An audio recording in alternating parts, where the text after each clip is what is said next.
Los que no lo hicieron, háganlo, por favor. Eh, el lunes vamos a dar clase teórica, como siempre, todos juntos, todas las comisiones en el aula magna.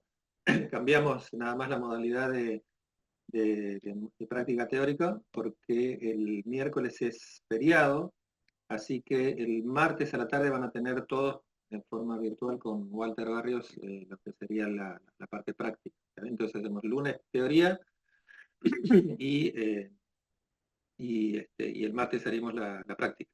Esa sería la modificación. Bueno, muy bien. Eh, Arrancamos entonces con el tema de hoy.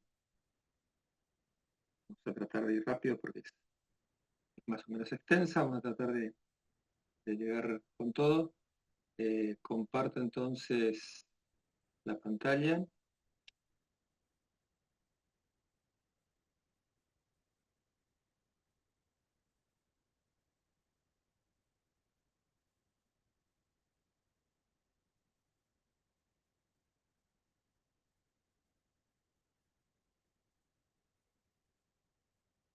Muy bien. Bueno, ¿ven los temas para hoy? ¿Lo están viendo?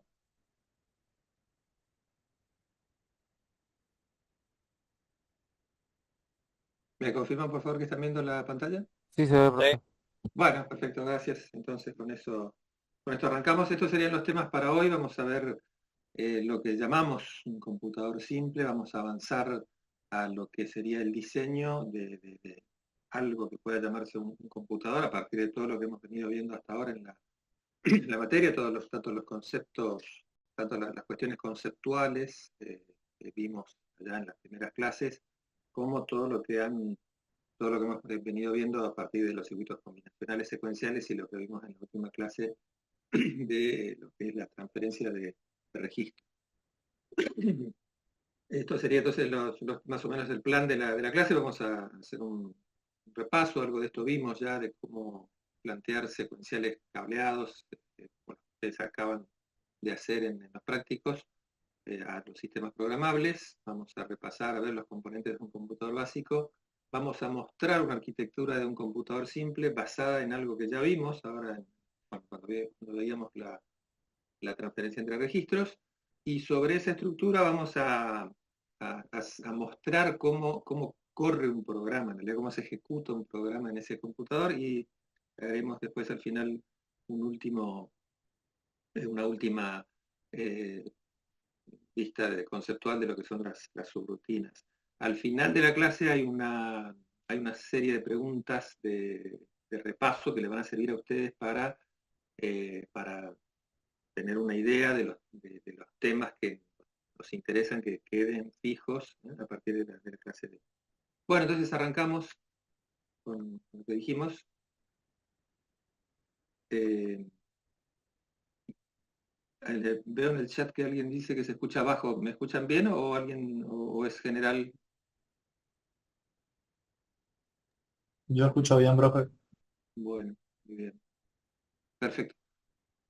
Entonces vamos con esto. Esto es un repaso, si ustedes miran, esto es, ¿se acuerdan que habíamos visto en la clase pasada dos modelos de unidad procesadora? Uno que estaba basado en un sistema de buses multiplexados, ¿eh? ¿Se acuerdan de esos 4 registros con 2 multiplexores, la ALU, el procesador bueno, no mucho, bueno, un decodificador, ¿eh? Para seleccionar los registros de destino, y eso era todo. Y después habíamos visto este diseño que tienen acá en pantalla, que era básicamente otra vez una ALU igual que la que habíamos visto, ¿no? Una ALU que la representamos así, hay un desplazador también ahí adentro, un desplazador combinacional. Tenía 2 registros temporales, que era donde se almacenaban los operandos que la ALU trabajaba. Vimos 2 registros de uso general, parecidos a los otros 4. Bueno, entonces son distintos porque tienen digamos, esta capacidad de conexión de triestado al bus. Esto es un bus triestado, ¿no? ¿Se acuerdan que habíamos visto todo eso también? Y lo que agregamos eran estos 2 registros, el MAR y el MBR, el registro de direcciones y el registro de datos, para lo que servían estos registros era para manejar finalmente la memoria, una memoria conceptual, digamos, no dijimos que tuviera un tamaño específico, tampoco le dimos tamaño a los registros, en cuanto a cantidad de bits me refiero, y se acuerdan que habíamos dicho que un poco la memoria de alguna manera la podíamos pensar como que era una gran cantidad de registros, de registros de uso general, al igual que R1 y R0, pero que, que tenían la particularidad de que en realidad la comunicación con estos registros era más lenta porque teníamos que hacer un paso intermedio por el registro separador de datos. Bueno, estoy haciendo un resumen muy rápido de lo que vimos la clase pasada. Y por sobre todo, al igual que en el caso anterior, en el otro diseño multiplexado que habíamos visto, todo este sistema se gobernaba con estos bits. Estos son bits, en este caso eran 16 bits, que en función cómo se gobernaba cada registro, con sus líneas de habilitación, lectura, escritura, lo que corresponde, selección de uso, en el caso del MDR, poniendo los ceros y unos que corresponden, lográbamos hacer las transferencias de datos, de información entre los registros, las operaciones que tuviéramos que hacer en la ALU, el movimiento de datos desde la memoria. Habíamos hecho, en el ejemplo que vimos nosotros, habíamos hecho una lectura en memoria. Ahora seguramente en los ejercicios prácticos habrá un ejercicio de escritura en la memoria, que básicamente es lo mismo. Bueno, vimos en resumidas cuentas cómo funcionaba esto y cómo nos permitía hacer operaciones de movimientos de datos o operaciones, o alguna de las operaciones, ¿se acuerdan? Que cada uno tenía un repertorio de 16 operaciones que dependía del valor binario que poníamos acá en las entradas de selección. Podíamos hacer cualquiera de esas 16 operaciones entre los registros o entre los registros y la memoria. Bueno, eso es resumidamente todo lo que vimos sobre esto en la clase pasada. El concepto fundamental, un concepto fundamental que tiene que haber quedado, tiene que fijarse de lo que vimos en la clase pasada, es el concepto de microoperación.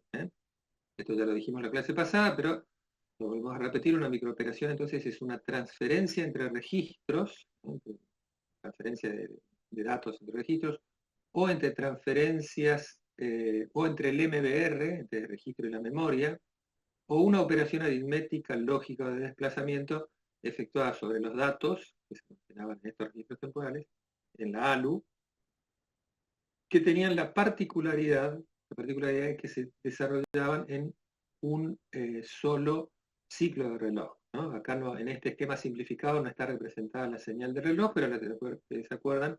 La señal de clock, la señal de sincronización, entra en forma paralela, al mismo tiempo, a todos los registros. ¿Está? Bueno, entonces el concepto es este. Todo lo que nosotros podemos hacer en un ciclo de reloj, entre registros, con la ALU, con la memoria y el MBR y demás, eso es una microoperación. Bien, este circuito que vimos anteriormente podemos representarlo de una manera estructural de esta manera. Podemos pensarlo como un circuito combinacional, ¿sí? Y como elementos de almacenamiento. ¿Qué otra cosa que vimos, ustedes se acuerdan que tenía un circuito combinacional y elementos de almacenamiento? ¿Un flip-flop? Los flip-flops estaban dentro de los elementos de almacenamiento, pero ¿cómo llamábamos a este tipo de circuito que tenía la combinación de un combinacional y de elementos de almacenamiento?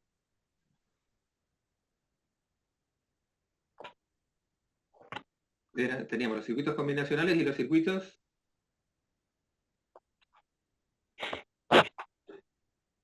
¿Secuenciales? secuenciales, sí señor. Esto tiene la forma, que estoy dibujando acá, tiene ya la pintita, de algo parecido a un secuencial, porque tenemos un circuito combinacional y elementos de almacenamiento. ¿Qué hay acá?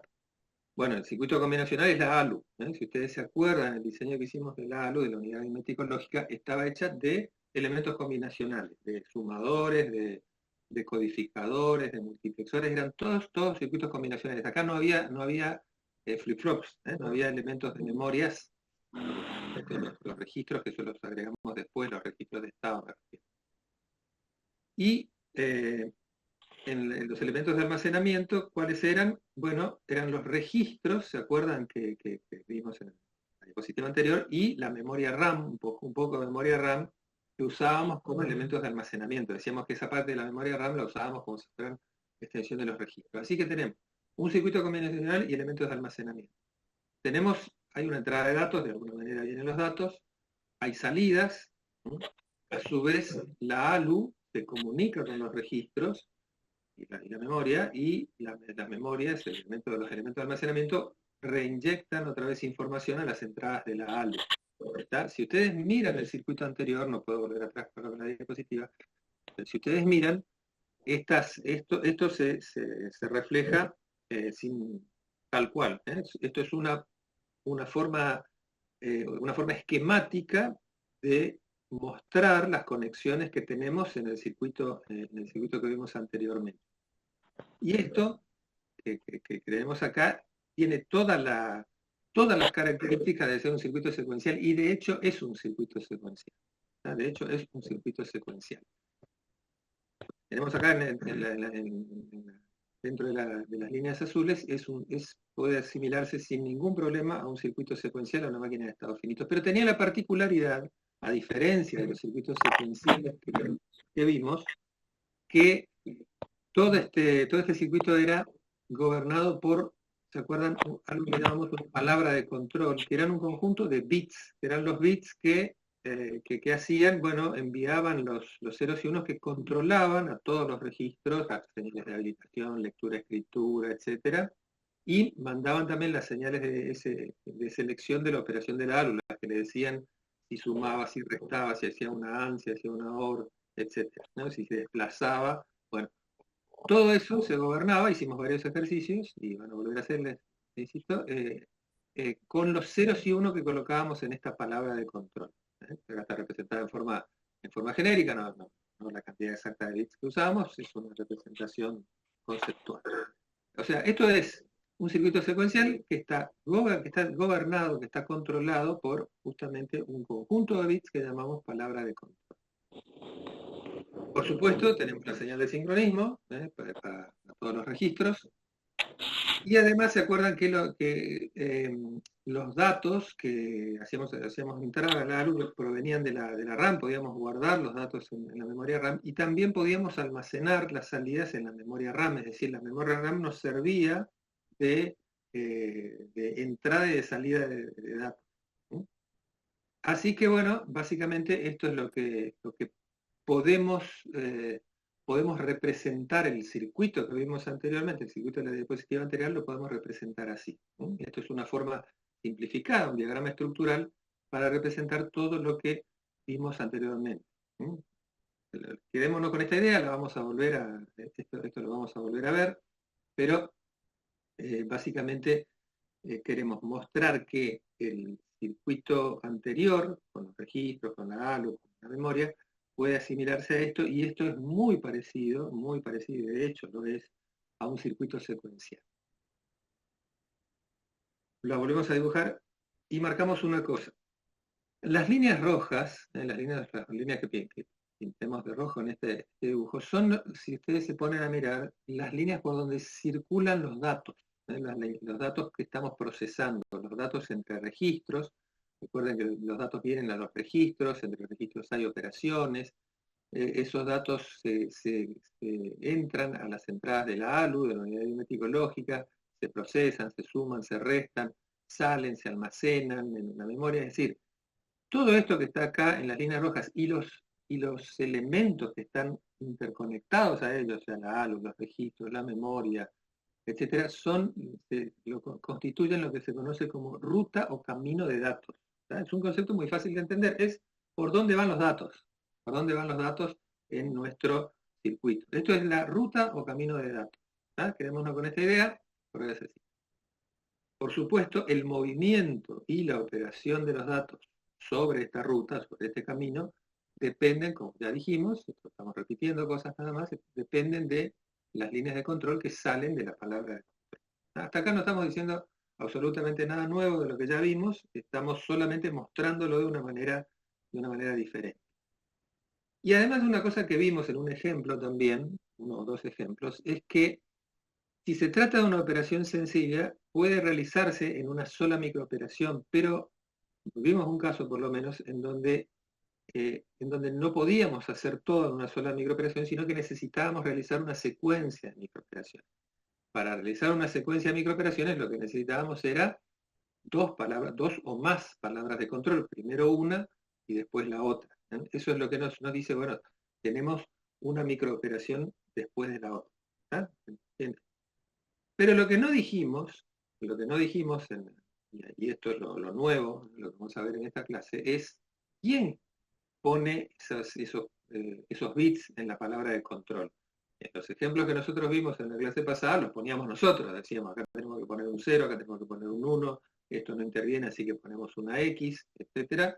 Es decir, lo poníamos nosotros de alguna manera, los dibujábamos, pero obviamente eso en un circuito real, algún otro circuito tiene que hacer eso, ¿no? Y también, bien, en caso de que sea una operación compleja que necesite más de una microoperación, vamos a necesitar algún otro circuito que diga estaba primero, estaba después y así sucesivamente. ¿Está? Entonces, lo nuevo que vamos a ver en esta clase es esto. ¿Cómo se hace para que se generen los bits de la palabra de control? Vamos a introducir el concepto de unidad de control.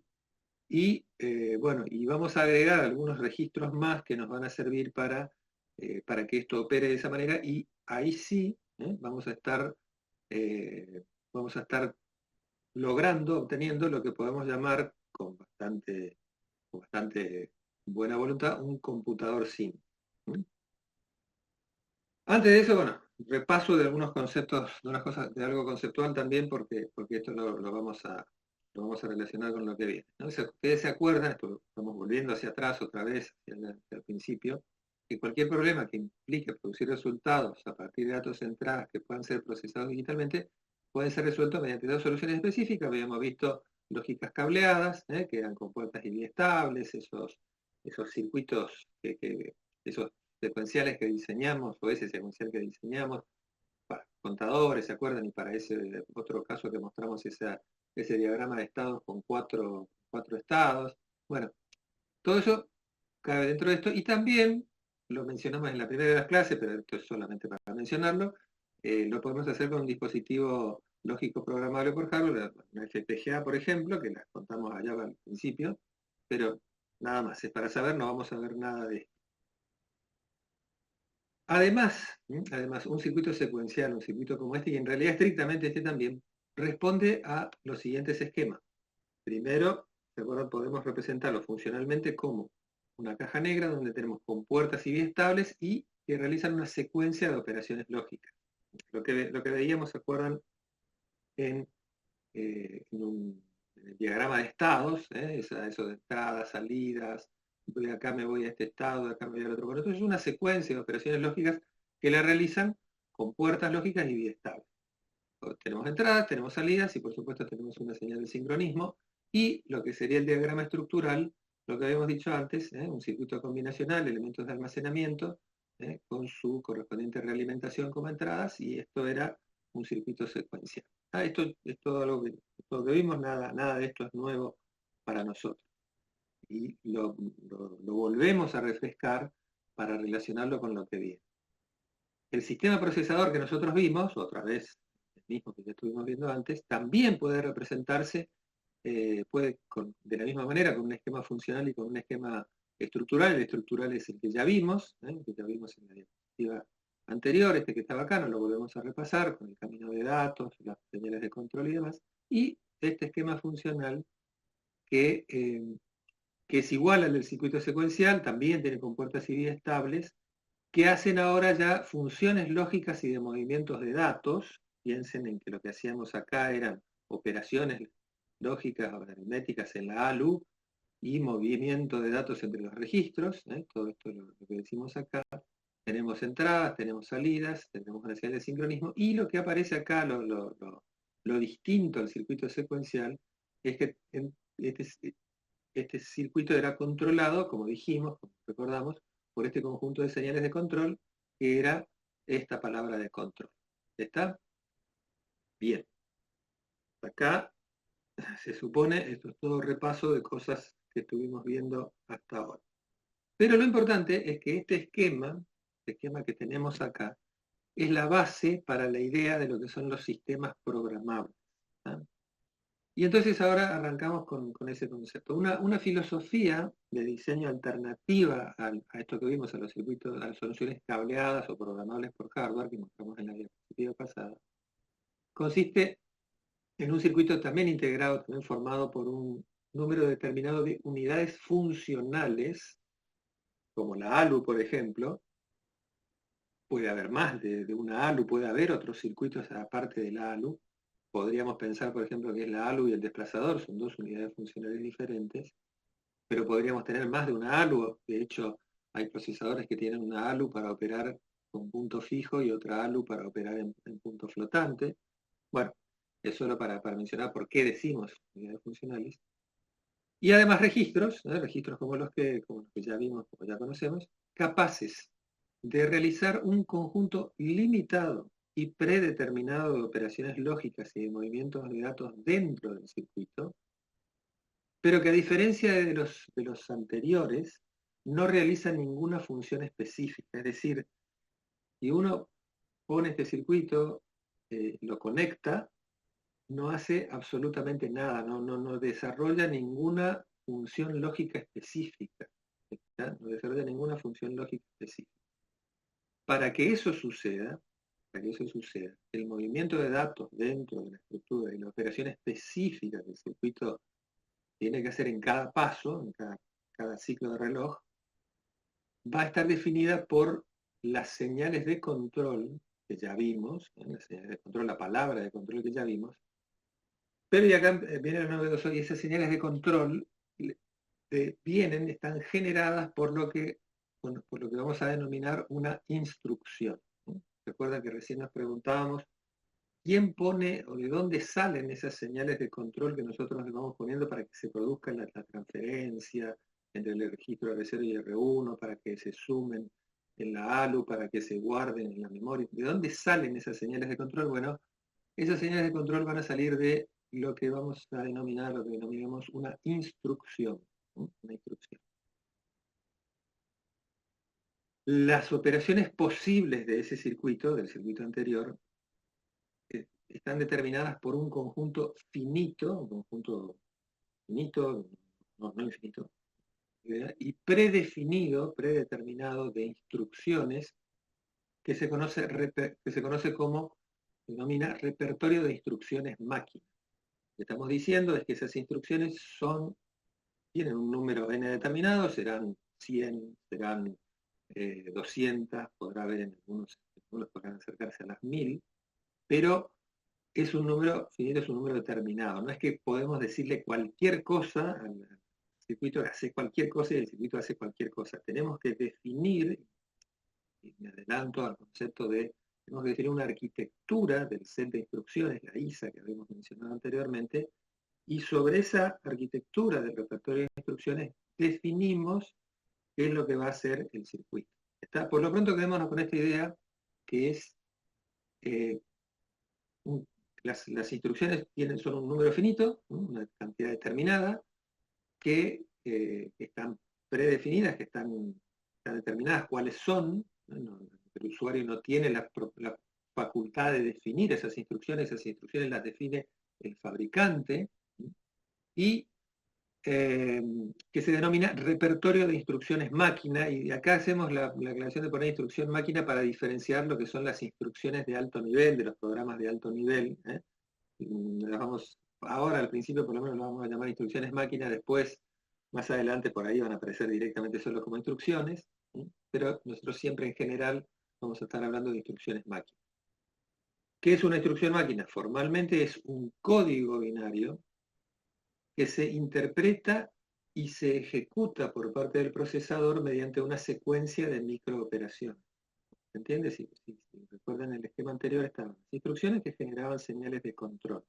La instrucción máquina, es un número binario, también al igual que las señales de control, es algo binario, todo en el mundo digital es binario, pero que a diferencia de las anteriores, a diferencia de las palabras de control, las instrucciones están codificadas, ¿no? O sea, lo que tenemos en esos bits, en los campos que vamos a ver ahora, es un código, ¿no? Es un código que nos dice, esta es la instrucción de tal cosa, de suma, la instrucción de multiplicación, la instrucción de lo que fuere, y ese código se tiene que interpretar. Interpretar quiere decir, se tiene que decodificar y ejecutar. Ejecutar quiere decir generar la secuencia de microoperaciones necesarias para que el procesador, para que ese circuito que vimos anteriormente, haga la secuencia de microoperaciones necesarias para hacer lo que dice la instrucción que tiene que hacer. ¿Vamos hasta acá? Esta parte es importantísima, esto es fundamental y el repaso apunta a que ustedes tengan muy en claro estos conceptos, porque esto es la base de todo lo que sigue en la materia. Así que si tienen alguna pregunta, alguna duda, abran el micrófono y la vamos haciendo y tratamos de no avanzar si no quedan cosas en claro. ¿Estamos? Profe, una consulta, digamos, o sea, las palabras de control entonces podría decirse que se basan en esas instrucciones que estamos diciendo. No, Pero a su vez, sí, no se basan, salen de estas instrucciones. ¿Sí? eso, salen de esas instrucciones, pero a su vez, cómo, digamos, la máquina, cómo elige qué instrucción necesita en tal momento, digamos. Eso es lo que vamos a ver ahora. Eso es lo que sigue, exactamente. Lo que vos te estás planteando es justamente esa es la pregunta, ¿no? ¿Cómo hace la máquina para saber qué microinstrucciones tiene que generar y cuáles no? Porque hay un montón de palabras de control, ¿no es cierto? Podés generar o sea, en 16 bits podemos hacer de 2 a la 16 combinaciones diferentes. ¿Cómo sabe la máquina que tiene que generar una palabra de control específica y después otra y después otra? Bueno, exactamente eso es lo que sigue ahora. A eso vamos. ¿Está? Eso es lo que vamos a tratar de mostrar en esta clase. ¿Cómo se hace eso? ¿Está? Entonces, por ahora, tratemos de fijar estos conceptos. Creo que más o menos vamos. Estoy tratando de ir repitiendo. Por ahí para algunos les estoy repitiendo cosas, pero prefiero repetir a pasar demasiado rápido esto que es muy importante. Dijimos entonces, las operaciones posibles del circuito están determinadas por el repertorio de instrucciones. La instrucción máquina es un código, ¿no? Básicamente es un código que se tiene que decodificar, interpretar y se tiene que ejecutar, o sea, tienen que salir de ahí las microinstrucciones, las microoperaciones, perdón. Un conjunto de instrucciones máquina, y esto empieza a contestar la pregunta que me hiciste, un conjunto de instrucciones máquina se pueden combinar libremente para que, a través de un algoritmo, creemos un programa que se almacena en una memoria. Este concepto ya me parece es un poco más entendible. Las instrucciones máquinas se pueden combinar, por supuesto, podemos combinar de ese repertorio que tenemos de instrucciones, 100, 200 instrucciones o lo que sea, eligiendo esas instrucciones podemos armar un programa. Un programa, por supuesto, una instrucción de instrucciones que están relacionadas, que implementan un algoritmo. ¿Estamos? O sea, tienen su lógica y su razón de ser. Y ese programa, se almacena en alguna memoria que ya vimos. ¿Está? Lo importante, dijimos que las instrucciones están codificadas. Cada instrucción está estructurada en campos. O sea, dentro de la instrucción, como vamos a ver ahora, inmediatamente vemos un ejemplo, las instrucciones básicamente se parecen a un registro, se parecen a una palabra de control, en el sentido que son bits, un bit al lado del otro. Ahora, dentro de la instrucción, puesto esto es conceptual, hay campos, ¿no? Los campos no son físicos, digamos, son campos conceptuales, que son los que tienen información de, primero, la operación específica que tiene que realizarse, ¿no? Que es la que está codificada en un código de operación. Hay un campo que se llama código de operación, que va a decir si esto es una suma, es una resta, es una funcional, es una transferencia, es un desplazamiento, es una multiplicación, es una división, bueno, instrucciones que pueden ser tan simples como las microoperaciones que estuvimos viendo, o cosas complejas como por ejemplo una multiplicación que en general no las puede hacer directamente el sistema que estuvimos viendo, que deben hacerse mediante una serie, una sucesión de microoperaciones. Bueno, hay un campo que nos tiene que decir, ahora el sistema tiene que hacer esto, tiene que sumar, tiene que restar, tiene que desplazar, tiene que hacer una AND, tiene que multiplicar, tiene que dividir, que llamar a una subrutina, tiene que hacer esto, ¿no? O sea, instrucciones. Un campo que contiene la información de lo que tiene que hacer. Tiene que haber otros campos que nos digan, perdón, en la ruta de datos, ¿se acuerdan? Por donde circulaban los datos y los elementos, la ALU, los registros, la memoria, etcétera, ¿dónde están los datos o los operandos? ¿Están en el registro R1, R0? ¿Están en la memoria, en tal posición de memoria? O sea, ¿dónde están los operandos fuente, los operandos fuente y el operando de destino? Esa información tiene que estar contenida en la instrucción. Y además de eso, que también me parece que esto apuntaba a la pregunta que hiciste recién, es, una vez que ejecuto esta instrucción, ¿qué hago? Porque, ¿se acuerdan lo que nosotros veíamos? Nosotros hicimos la clase pasada, hacíamos la microoperación y listo, se terminó, hicimos la microoperación y dijimos, muy bien, hicimos la microoperación, pero un programa es una secuencia de instrucciones, una secuencia de pasos, así que la instrucción le tiene que decir también al sistema dónde está la dirección en la memoria de la siguiente instrucción del programa. Recuerden que, eh, recuerden que el programa estaba guardado en la memoria, así que si tenemos que ir ejecutando el programa, tenemos que ir haciendo una instrucción y la instrucción tiene que decir dónde está la siguiente instrucción. Bueno, toda esa información tiene que estar metida en eh, en la instrucción. Y esto es poco, creo que contestando lo que decíamos, una unidad de control, que todavía no la presentamos, no la mostramos, del sistema, tiene que proveer la secuencia de microoperaciones que realicen la búsqueda en la memoria de cada instrucción. Recuerden que las instrucciones estaban en la memoria, decodifiquen su código de operación y generen las microoperaciones sobre el camino de datos que ejecuten la operación indicada. ¿Está bien?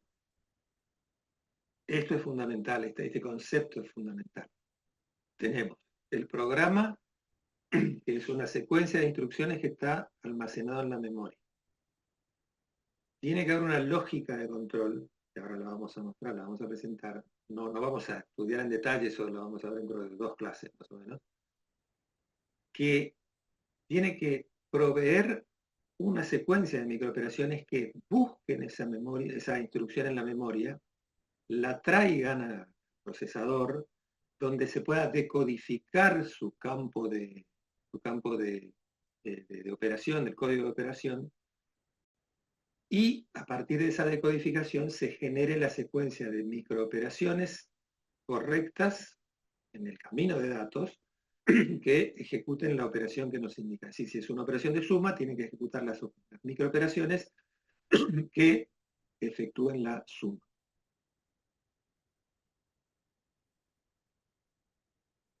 Y, por ejemplo, bueno, para conceptualizarlo, en un programa, tratando de poner en un gráfico todo lo que estuvimos diciendo, un programa va a ser una instrucción. Esto, supónganse, es una instrucción, la instrucción 1. La instrucción 1, como vamos a ver, va a tener un ciclo de búsqueda, va a tener que ir a buscar digamos, el código en la memoria. Y después va a tener que ejecutarlo. Va a tener que hacer lo que dice el código de operación que hace. A su vez, este ciclo de búsqueda va a estar compuesto por microoperaciones, que, a ver, son 4 microoperaciones, ahora lo vamos a ver un ratito, que, como tratamos de presentar acá, se ejecutan en unidades de tiempo, ¿no? La primera microoperación se hace acá. En esta unidad de tiempo tenemos 2 microoperaciones. ¿Se acuerdan que si no había conflictos de bus, podíamos meter más de una microoperación por ciclo? Si habíamos visto un ejemplo, ahora lo vamos a ver de vuelta. Bueno, tercera microoperación. Y el ciclo de ejecución, que va a ser exactamente lo mismo. Acá ya no tenemos un ciclo, una una cantidad fija de microoperaciones, porque en realidad la cantidad de microoperaciones en el ciclo de ejecución va a depender del tipo de instrucción que estemos ejecutando. Una instrucción, por ejemplo, de transferencia entre registros tendrá un ciclo de ejecución muy cortito, puede ser que sea un solo ciclo o dos, no más de eso, mientras que, por ejemplo, si esto fuera una multiplicación, puede ser que acá tengamos más de 10 microoperaciones, o varias. ¿Sí? La longitud, la cantidad de microoperaciones, la secuencia que va a tener el ciclo de ejecución va a depender de cada instrucción. Bueno, esto es una instrucción 1, la primera instrucción, una segunda instrucción va a ser exactamente lo mismo, y así sucesivamente, hasta que lleguemos a una instrucción n, y todo esto va a ser el programa. Esto es una representación temporal que busca mostrar cómo se van ejecutando en forma secuencial todas las instrucciones. ¿Está? Bueno, esto es para Profe, tratar de entender, ¿sí? sí, una pregunta. En la instrucción de búsqueda, o entendí mal, ¿hasta 4 microoperaciones nomás se acepta? ¿Es hasta 4 o ese número es...? ¿En dónde, perdóname? Disculpame. Vio que yo no sé si entendí mal, pero en la parte de búsqueda vio que tenemos ahí alojadas 4 microoperaciones, a diferencia de Sí, la parte de ejecución que dijo que pueden ser variables. sí, señor, sí, sí, sí. Y sí, Solamente hasta 4. solamente hasta 4 porque necesitamos solamente 4 microoperaciones, como lo vamos a ver ahora más adelante. ¿Está? O sea, ¿por qué dibujé 4? Porque con 4 microoperaciones nos alcanzan para traer la instrucción de la memoria y dejarla donde la tenemos que dejar para que se decodifique. ¿Está? Por eso son 4.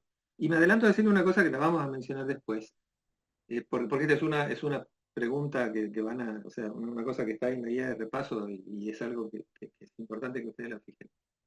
Estos ciclos tienen esta característica. Todas las instrucciones, a ver, en realidad no son los únicos ciclos, vamos a ver que hay instrucciones más complejas, pero toda instrucción tiene por lo menos estos dos ciclos, búsqueda y ejecución. La característica es que el ciclo de búsqueda es igual, es el mismo ciclo para todas las instrucciones. Estas microoperaciones, estas 4 microoperaciones que vos ves acá son iguales, son estas mismas 4 microoperaciones y son estas 4 microoperaciones. El ciclo de búsqueda es igual para todas las instrucciones. ¿Por qué? Porque tienen que hacer todo lo mismo, tienen que ir a buscar una instrucción a la memoria y nada más. Y los ciclos de ejecución son todos diferentes, todos diferentes. ¿Sí? O sea, si encontrás dos ciclos de ejecución iguales es porque estás hablando de la misma instrucción. ¿Sí?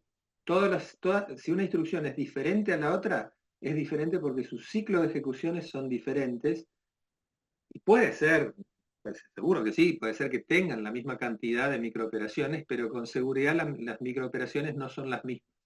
¿Está? O sea, puede ser que te encuentres con un ciclo de ejecución que tenga 3 microoperaciones, 5 microoperaciones, pero si las instrucciones son diferentes, las, las microoperaciones de esta instrucción, aunque sea la misma cantidad, no son iguales a esta. ¿Sí? Ese es el concepto, esa es la idea. ¿Queda más o menos claro? Sí, profe, sí, sí. Bien. Bueno, este es un ejemplo, ¿sí? Todo esto lo vamos a volver a ver de otras maneras, de otras formas. ¿Está? Y para tratar de ilustrar lo que dijimos respecto a las instrucciones, un esquema de lo que es una instrucción simple es esto. O sea, lo que decíamos, ¿de acuerdo? Una instrucción es esto. Fíjense que, aunque se parezca, no tiene nada que ver con la palabra de control que vimos antes. ¿Está bien? Esto no tiene absolutamente nada que ver con la palabra de control que vimos antes. Esto es una instrucción que está guardada en la memoria. Tenemos, por ejemplo, acá 16 bits, y esto es el ejemplo más, casi el más simple de ejemplos de estructura de una instrucción. En general, las instrucciones son más complejas. La clase que viene vamos a ahondar un poquito en esa complejidad, pero lo más simple de una instrucción máquina estamos hablando, ¿no? Siempre a nivel de máquina, es esto. Tenemos lo que llamamos como código de operación, que ya habíamos mencionado, que es lo que la instrucción tiene que hacer. ¿Sí? Es decir, estos 4 bits me dicen, por ejemplo, y acá estoy intentando cualquier cosa, que esto es la operación sum, ¿no? Por decir algo, estos 4 bits. Y la dirección del DIROP, dirección del operando, es dónde está el dato que hay que procesar. Esta dirección del operando puede ser un registro, podemos hacer cosas entre los registros, puede ser una dirección de memoria. En general, la dirección de la memoria, esta dirección de operación nos da la máxima, nos da el tamaño de la memoria que podemos direccionar, porque por supuesto si tengo acá fíjense que hay de 0 a 11, o sea, son 12 bits, quiere decir que no voy a poder poner más de, o sea, de memorias que tengan más de 12 bits en el bus de direcciones, con lo cual estoy diciendo que no voy a poder manejar en este caso, en este ejemplo, una memoria que tenga más de 2 a la 12, esos son 4K, 4K, 4096 palabras, nada más porque el campo de direcciones no me da para más. Esto es un ejemplo, la idea es, ahora estamos tratando de entender conceptos. ¿Está? Entonces, un código de operación, por otra parte, también recordemos esto, tengo un código de operación de 4 bits. Si tengo 4 bits, voy a tener como máximo 16 operaciones en mi repertorio de instrucciones. ¿Se acuerdan que habíamos dicho que el repertorio de instrucciones está compuesto por un conjunto finito de instrucciones? Bueno, en este caso, la cantidad de instrucciones que puede ejecutar este procesador serán no más de 2 a la 4, 16. Medio poco, por supuesto, pero bueno, para lo que nos interesa a nosotros por ahora, suficiente. ¿Estamos? Seguimos. Y acá repasamos, esto es algo que ya habíamos visto, pero es importante, vale la pena repasarlo, los modelos básicos de un sistema programable. Las instrucciones como los datos en general se almacenan en la memoria, y por lo tanto, entonces, una de las cosas que tiene que hacer la unidad de control es determinar la forma de diferenciarla. Es decir, fíjense lo que teníamos acá, ¿no?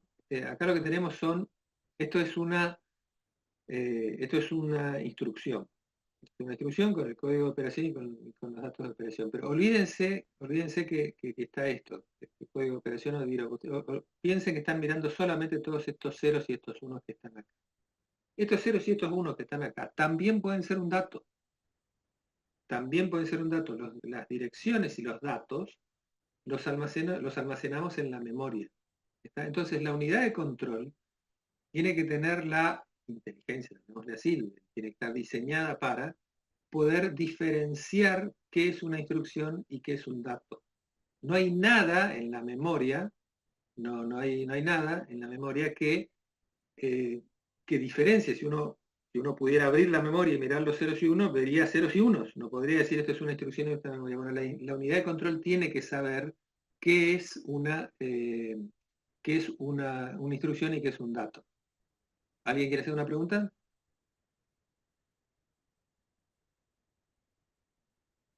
Bueno, vamos entonces.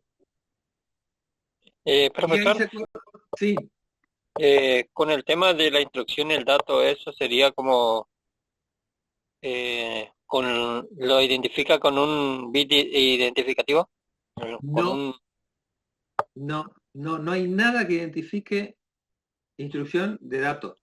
No hay absolutamente nada que los diferencie. Son todos bits que ocupan toda la palabra, todo el ancho de palabra de la memoria. No, porque eso sería gastar un bit de la memoria, y reduciría el espacio de direcciones, reduciría la cantidad de instrucciones. No existe ningún bit que diferencie esto es un dato y esto es una instrucción. Ahora vamos a ver eh, más adelante cuál es el mecanismo que utiliza la unidad de control para eso. ¿Está bien? En realidad la misma instrucción tiene información de qué es un dato o sea, que ella es una instrucción y que después hay datos y dónde están los datos. Pero eso nos falta un poquito todavía. Por ahora quedémonos con esta idea. La unidad de control, la lógica de control, la unidad de control que ahora la vamos a representar, sabe, por su diseño, su cableado, sabe cómo reconocer una instrucción y cómo reconocer un dato. Este tema, la cuestión esto tiene que ver porque, ¿se acuerdan? Habíamos visto dos modelos de lo que era un sistema programable, lo que era el modelo von Neumann, donde en una memoria nosotros guardábamos, por ejemplo, en von Neumann guardábamos los datos y los programas. Los datos y los programas. En este caso, Teníamos un bus de direcciones, como ya habíamos visto, y un bus de datos. Podía haber una opción intermedia en donde tuviéramos una memoria de datos y una memoria de programas, en este esquema von Neumann, pero si eran dos memorias diferentes, el bus de direcciones era el mismo, el bus de datos era el mismo, es decir, las instrucciones y los datos circulaban, se direccionaban, compartían el mismo bus de direcciones y eh, circulaban por el mismo bus de datos, o sea que desde el punto de vista funcional, estas dos memorias, que pueden ser dos memorias físicas diferentes, en realidad, desde el punto de vista funcional, es una sola memoria. El otro esquema es el modelo Harvard, que ahí sí el procesador tiene dos memorias distintas, tiene una memoria para datos, un bus de direcciones para ellas, un bus de datos para los datos, y tiene una memoria de programa, acá están las instrucciones, y tiene un bus de direcciones para esta memoria y un bus de datos para estas instrucciones. ¿Está? Hay procesadores con los dos esquemas, hay procesadores del tipo PIC, por ejemplo, son de este tipo. Los procesadores que vamos a utilizar, que vamos a ver nosotros, el ARM, por ejemplo, es el modelo von Neumann. Bueno, de todas maneras, es un problema de la unidad de control o de la organización del procesador diferenciar uno de otros. Ya vamos a ir a eso. Ahora seguimos con otro. Bueno, vamos entonces a mirar ahora con todo esto que dijimos, que espero haya quedado lo más claro posible porque ahora lo vamos a ver aplicado. ¿Cuáles son los componentes de un computador?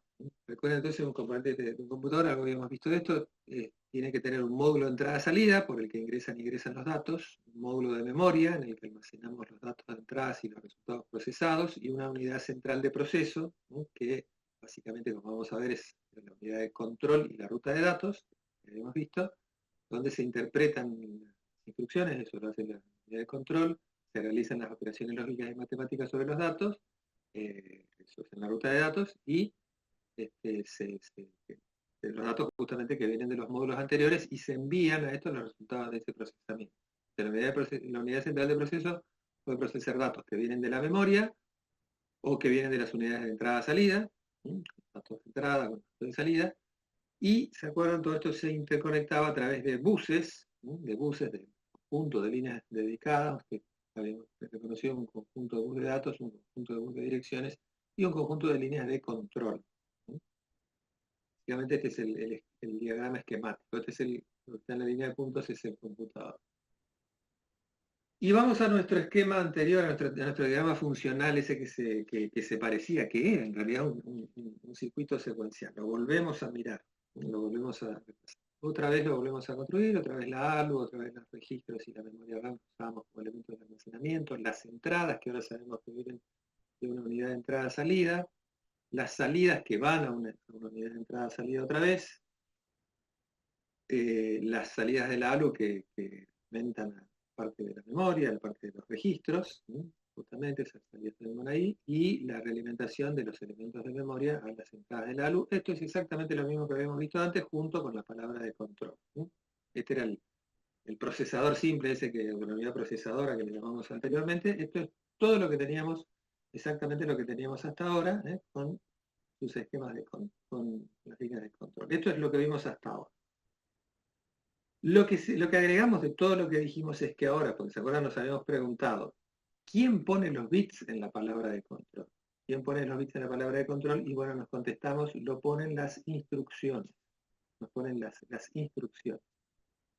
Estas instrucciones, como están codificadas, como tienen información de dirección y demás, tienen que ser decodificadas y secuenciadas para ir generando las sucesivas palabras de control. O sea, al decir secuenciadas quiere decir que en un T1 genero una palabra de control, en un T2 genero otra palabra de control, en un T3, etc. Vamos generando las sucesivas palabras de control que vimos hoy en el ciclo de búsqueda y en el ciclo de ejecución. Cuando mostrábamos esas microoperaciones, cada microoperación se corresponde con una palabra de control. De la ALU, ustedes se acuerdan, teníamos, esto lo agregamos ahora, estaban esos bits que eran, ¿se acuerdan? Los bits de la palabra de control, el carry, el mejoramiento, el signo y el cero. Bueno, esos bits de estado, ese registro de estado, entra también a esta lógica de codificación y secuenciamiento, porque acá Acá también de aquí tiene que salir, digamos, los casos en los que hay que hacer una bifurcación en un programa como consecuencia del estado de alguno de estos bits. Así que estas señales de control salen de la ALU y van a esta lógica de codificación y secuenciamiento. Las señales de sincronismo, por ejemplo, o por supuesto, entraban a los registros, pero también, si esto se va a hacer, si esto implica un secuenciamiento, si quiere decir que acá hay que generar una secuencia, la señal de sincronismo tiene que entrar acá justamente. Y todo lo que está acá, todo esto, la decodificación, el secuenciamiento y la palabra de control, es lo que se conoce como lógica de control o unidad de control, que es el bloque adicional que tiene ahora nuestro circuito secuencial que teníamos antes, nuestro camino de datos, está gobernado ahora por una unidad de control que digamos, lo que hace es ejecutar justamente las instrucciones que van entrando al sistema. ¿Está? Ahora, ¿qué nos falta acá? Esas instrucciones, ¿dónde están? Vienen del aire, vienen por Wi-Fi, no. Todo esto que tenemos acá es la unidad central de procesamiento, todo lo que está sombreado en celeste. Sacamos esta parte, sacamos este pedacito de la memoria RAM, porque esto estrictamente no está dentro del chip de la unidad de proceso, esta memoria está afuera. En realidad ahora vamos a ver después también que hay memoria caché que está dentro del chip, pero conceptualmente es memoria que está afuera, que no forma parte de la unidad central de procesamiento, así que la dejamos en blanco, la dejamos como está afuera. Pero bueno, nos preguntamos, ¿estas instrucciones de dónde vienen? Bueno, justamente vienen de una memoria. Recuerden, las instrucciones estaban almacenadas en una memoria, constituyendo un programa. Entonces el programa se va ejecutando, enviando las sucesivas instrucciones a este esquema para que se vayan ejecutando y se vaya ejecutando justamente el programa. Además habíamos visto también por ahí que podíamos almacenar datos en la misma memoria, en otra memoria. Las salidas y los datos se podían almacenar acá. Y fíjense que acá diferenciamos una memoria RAM 1 y una memoria RAM 2. Las memorias RAM 1 y RAM 2 son la misma si es un modelo von Neumann, como el que vimos anteriormente, ¿se acuerdan? La memoria era una sola para instrucciones y datos, y son distintas, son dos memorias separadas, si es un modelo Harvard. ¿Está? Por eso diferenciamos una memoria de las otras. ¿Estamos hasta acá?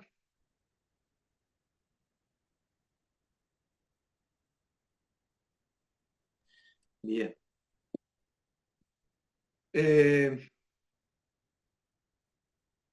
Vemos que dentro de la unidad central de proceso, lo mismo que vimos en el esquema anterior, lo volvemos a dibujar acá de otra manera, más funcional. La CPU entonces está compuesta por la ruta de datos, que está compuesta por la ALU y los registros, entre ambos intercambian datos, por eso esto es la ruta de datos, una unidad aritmético lógica y un conjunto de registros que ya vimos, y además, por supuesto, una unidad de control que controla todas las señales, recibe datos, va a recibir los datos de la instrucción que vienen de la memoria para ser decodificados, y va a generar señales de control para los registros y para la ALU, y de la ALU le va a pasar las señales de estado, ¿se acuerdan? El registro de los bits estos, recordamiento, signo, etcétera.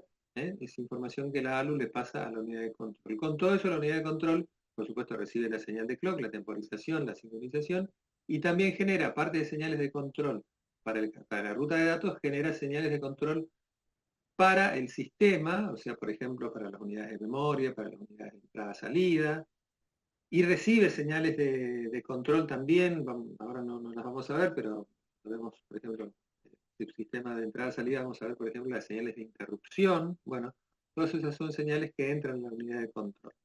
¿Está? Bien. Y ahora sí, entonces vamos a armar, con todo esto que dijimos, vamos a armar el circuito de nuestro computador SIM. Arrancamos, al igual que que, vimos anteriormente, el procesador, arrancamos con nuestra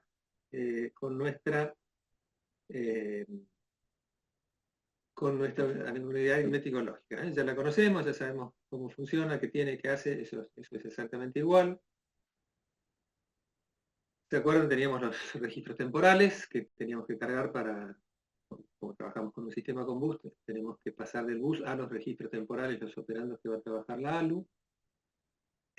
Teníamos, igual que como en el caso anterior, dos registros de uso general, R0 y R1, que ya los conocimos, ya sabemos cómo funcionan, y también teníamos los dos registros de uso específico, el MR y el MBR, que eran para la comunicación con la unidad de memoria, ¿sí? A través de las líneas que corresponden, estaban las líneas bus de datos internos, que se ejecutaba todos los registros, el MR generaba las señales de dirección, el selector de direcciones, las señales de dirección para la memoria, y el MBR lo que hacía era conectar los datos de la memoria al resto, al bus de datos internos.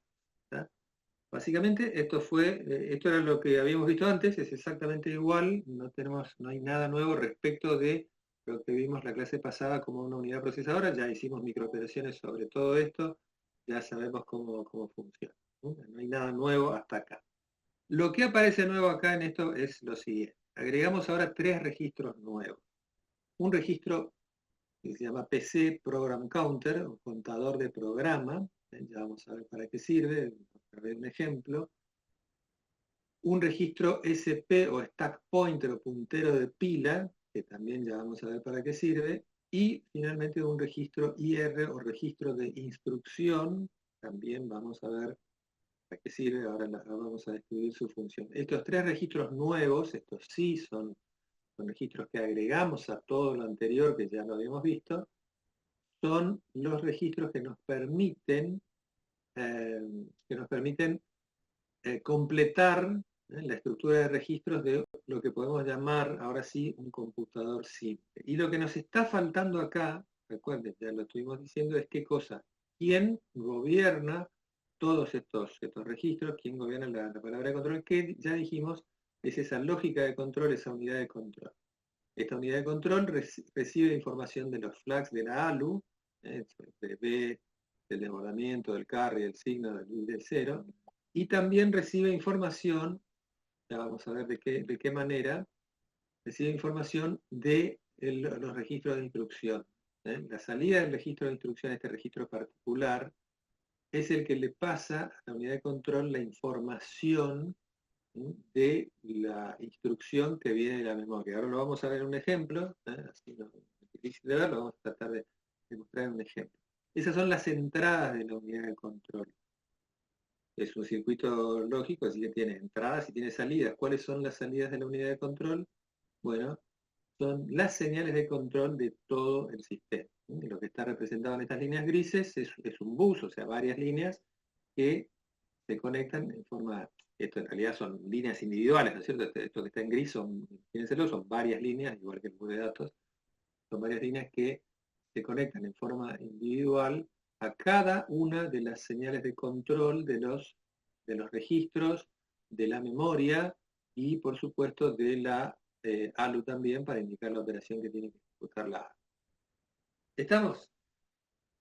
Esto es nuestro computador simple. Con esto vamos a trabajar, con esto vamos a ejecutar, hacer correr un programa que está almacenado en la memoria. ¿Está bien? Vamos a hacer eso ahora a continuación. Mientras tanto explicamos, volvemos a repetir el esquema, la memoria principal, ahí está la memoria principal, representada como ya sabemos, una unidad central de proceso, que es todo el resto, todo lo que no es memoria principal es la unidad central de proceso, y las estructuras de interconexión, que son los bus de datos internos de la CPU, que son las líneas rojas, las líneas celestes, que son las líneas de comunicación de la CPU con la memoria, y las líneas grises, que son las líneas de alimentación. Acá no están dibujadas, son físicamente, sí tienen que estar, las líneas de sincronización, o sea, el clock, que entra, como ya dijimos, a todos los registros y a la unidad de control, y por supuesto las líneas de alimentación eléctrica que no las representamos. Las asumimos que están ahí. La CPU además, la unidad central de proceso, está compuesta por la unidad aritmético-lógica, que ya vimos, ya la conocemos, un conjunto de registros de uso general, R0 y R1, un conjunto de registros de uso específicos que son visibles, son utilizables por el programador en código de máquina, el programador en lenguaje de máquina ve estos registros, puede interactuar con estos registros, puede escribir o leer estos registros, son accesibles a través de instrucciones máquinas, son accesibles al programador. Y después hay otro conjunto, los celestes, de registros también de uso específico, que no son transparentes al programador. El programador no ve, no puede operar, no puede interactuar con estos registros, con el TSUA, TSUD, el MBR, el MR. El programador no los ve, no tiene verlo quiere decir que puede acceder a través de instrucciones, ¿entiendes? Y finalmente la unidad de control, la en amarillo, que, como dijimos, es la que recibe los datos del registro de instrucción y de los flags, y genera las señales de control para los restantes elementos. ¿Se entiende más o menos hasta acá? El concepto de registro de uso general, el concepto de registro de uso específico, visible, no visible.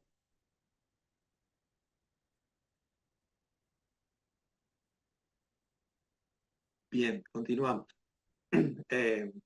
Esta tabla muestra entonces de los registros de uso específicos que es cada contador de programa, o el program counter, contiene la dirección de la memoria de la instrucción que se está cursando ahora, que se está ejecutando ahora, y se incrementa o modifica apuntando a la dirección de la próxima instrucción.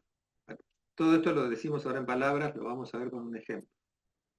El puntero de pila o stack pointer, estos eran los dos registros visibles, apunta a la dirección del tope de la pila en memoria, ya la vamos a ver ahora cuando vemos las subrutinas, qué es y para qué se usa esto. Y los registros no visibles, que son el registro de instrucción, que contiene el valor binario de la instrucción en curso, o sea, el código de operación y los campos de dirección. O sea, la instrucción va a parar a este registro, como su nombre lo indica, que es un registro de almacenamiento de esa información para que después sea decodificado y secuenciado por la unidad de control, que esa era la función de la unidad de control. El registro de direcciones, que ya lo conocemos, el registro de datos lo mismo, y los registros temporales, que también ya sabemos qué es lo que hacen porque lo vimos en el ejemplo anterior. Repetimos esto, la condición de visible al programador significa que puede ser accedido desde el repertorio de instrucciones del procesador. Muy bien. Hacemos una última repasada respecto de lo que es el concepto de la unidad de control. Dijimos que es el bloque que genera las secuencias de palabras de control para obtener en la memoria la instrucción a ejecutarse. O sea, la que va a buscar la instrucción a la memoria. La que recibe en su entrada el código de operación que corresponde a la instrucción a ejecutarse y genera la secuencia de palabras de control particular para ejecutar esa instrucción. O sea, mediante las microoperaciones va poniendo la palabra de control que corresponde. Y también tiene como entrada los flags del halo, a partir de las cuales genera las palabras de control necesarias para realizar los saltos en el programa determinadas por las instrucciones condicionales. ¿Está? Esto, bueno, ahora vamos a ver algo parecido cuando vemos las subrutinas.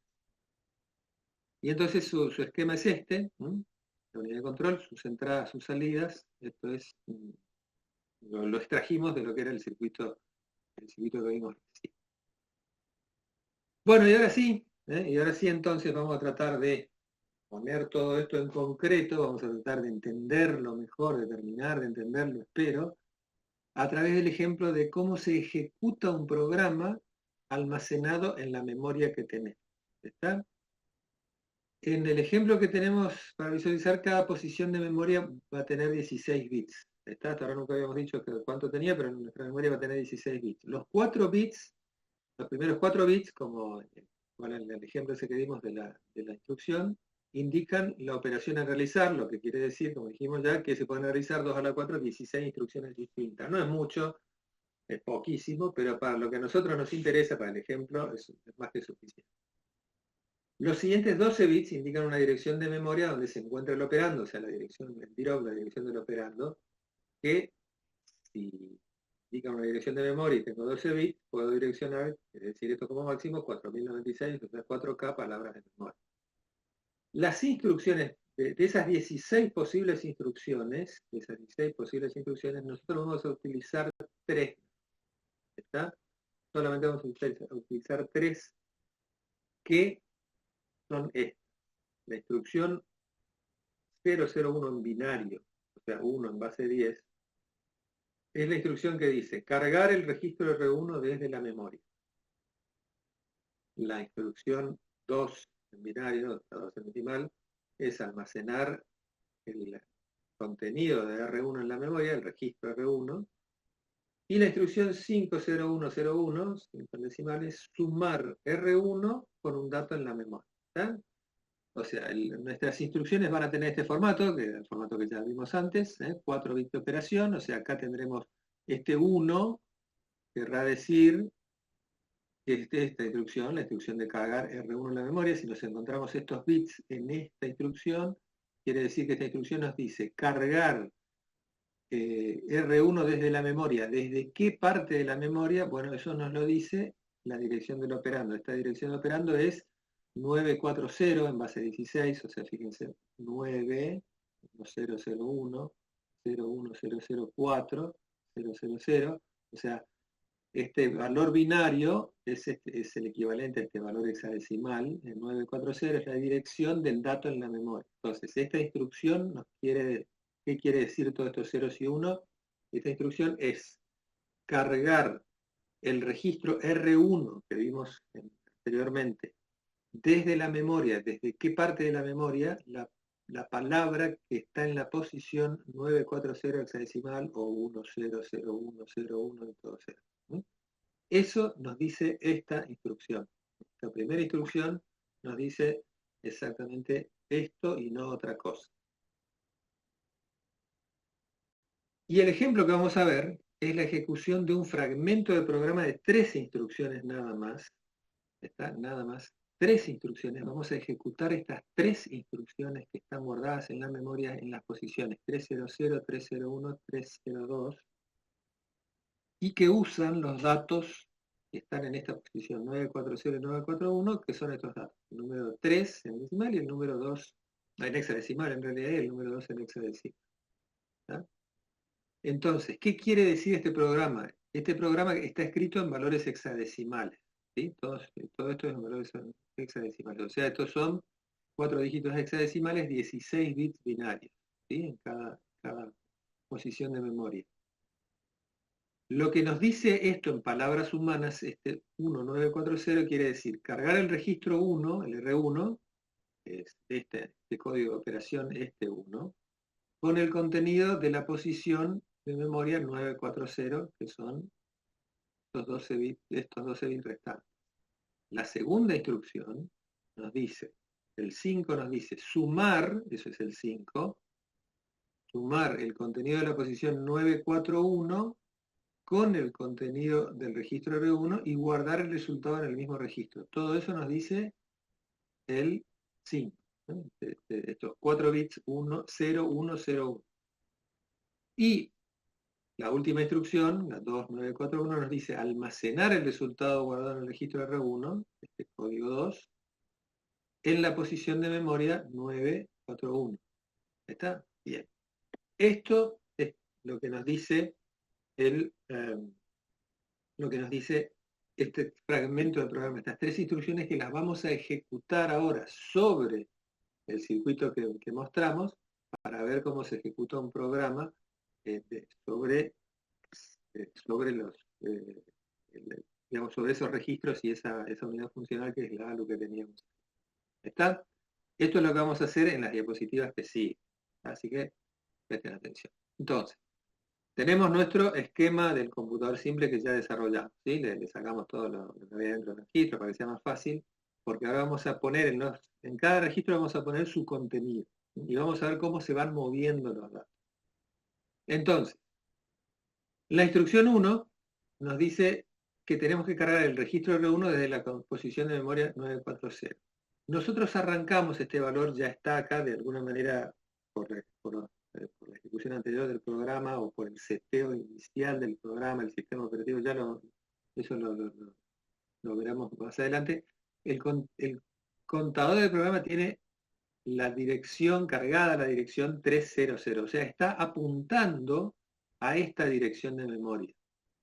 Esta dirección de memoria.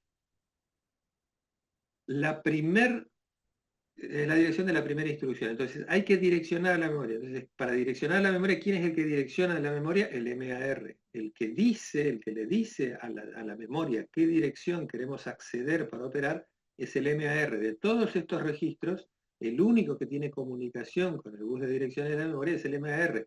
O sea que el PC tiene que pasarle su contenido, el contador de programa tiene que pasarle su contenido al registro de direcciones de memoria. Es decir, la primer microoperación que se tiene que ejecutar para empezar con este programa es esto, pasar el contenido del contador del programa al MAR. Es una operación de transferencia entre registros, tal como ya lo habíamos visto, en un tiempo t sub 1. La segunda operación es ahora. Ya con esto quedó direccionada. Ya la memoria sabe que está operando en la posición 300. Entonces ahora, la segunda microoperación tiene que ser copiar el contenido de la posición 300, o sea, el 1940, al registro de datos de la memoria, que es el MBR. Entonces, el 1940, en un segundo ciclo de reloj, se copia a 1940. Me adelanto a algo que ya vamos a replicar después, a repetir después, pero fíjense que esto tenemos que hacerlo en tiempos diferentes. ¿Por qué? Porque la memoria primero se tiene que direccionar y una vez que se direcciona, recién ahí se puede operar con sus datos. Así que entonces, primero en T1 tenemos que direccionarlo vía la carga del MAR y en el T2 recién ahí el dato de la memoria puede acceder al registro MBR. ¿Qué sigue? Incrementamos el contador de programa, vuelvo a repetirlo, esto estaba en 300, ahora se incrementa y pasa a ser 301. ¿Para qué es esto? Recuerden, el contador de programa apunta a la dirección de la próxima instrucción.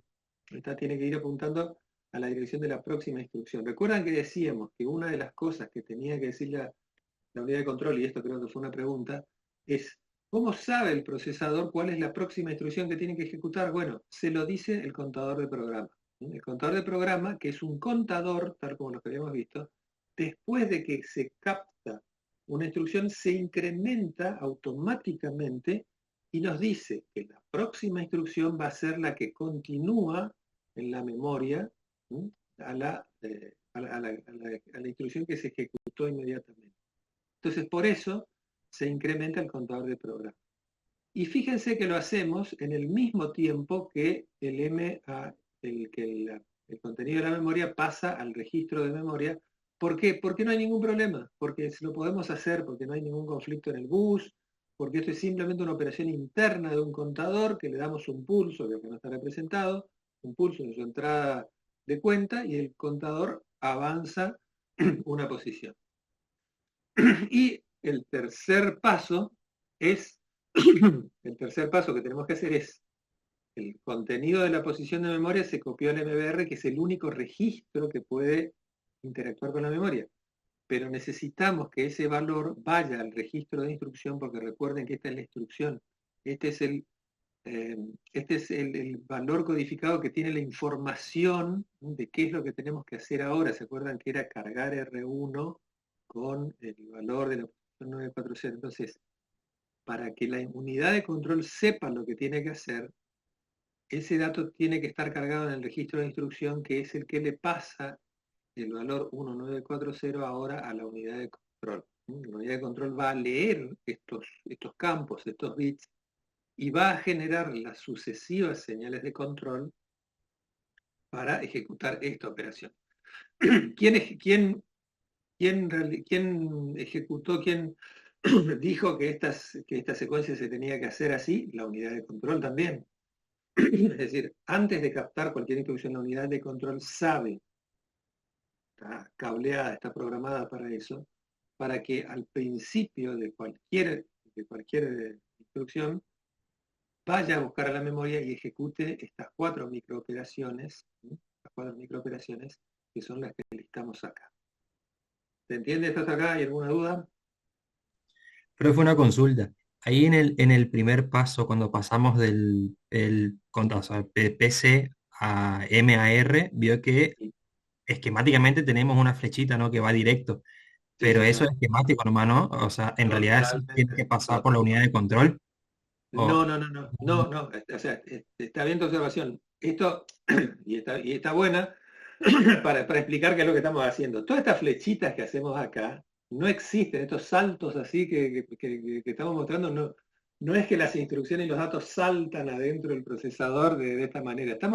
Estas flechas verdes, amarillas, no sé qué color, este color lo cree, en realidad representan de dónde a dónde va la información, pero la información siempre va por los caminos de datos, siempre va por la ruta de datos. Por ejemplo, lo que vos preguntaste, está muy bien esa pregunta, es ¿cómo hace el contador de programa para pasarle el valor 300 al MAR? ¿Salta como esta flechita verde? La respuesta es no. ¿Por dónde va ese contenido? Va por este bus de datos. Hace todo este camino, todo este camino, todo este camino, todo este camino. ¿Está? Los datos van por el camino de datos, por eso se llama camino de datos. Este es un dato en este caso, no un dato del programa, este es un dato del registro, ¿sí? Es información del registro. El contenido del registro se transfiere desde el contador de programa al MR. Recuerden que acá las operaciones de transferencia entre registros se pueden hacer sin ningún problema, sin pasar por la ALU. ¿Se acuerdan que en el otro esquema no era así? Había que pasar por la ALU, etcétera. Acá se pueden hacer transferencias de un registro al otro pasando solamente por el bus. ¿No? Está muy bien esa pregunta. Este saltito, esta flechita que pusimos acá, que parece que salta del contenido del contador de programa al MAR, no existe, no es físicamente así. Desde el punto de vista físico, las salidas del registro PC se habilitan sobre el bus, aparecen acá sobre el bus, y el que las lee, porque la señal de habilitación de lectura va a ser la del MAR, el que las lee es el MAR. ¿Se entiende eso? Todo lo que vamos a hacer, todo lo que vamos a hacer en realidad va por los caminos que están marcados en los caminos de datos. Este valor del 1940 no es que salta de esta posición de memoria al MBR, aparece en el buffer de datos y en el buffer de datos se copia por este camino al registro de MBR. El registro de MBR no es que salta su contenido al IR, viene por este camino, por acá, acá y este. ¿Queda claro eso? sí, profe, sí. ¿Se entiende? Y todo eso se hace, recuerden, como lo hicimos antes, habilitando, poniendo un 1 acá en la habilitación y un 1 acá, dejando en cero todas las otras habilitaciones, poniendo un 1 en la lectura de este, poniendo un 0 en la escritura de este.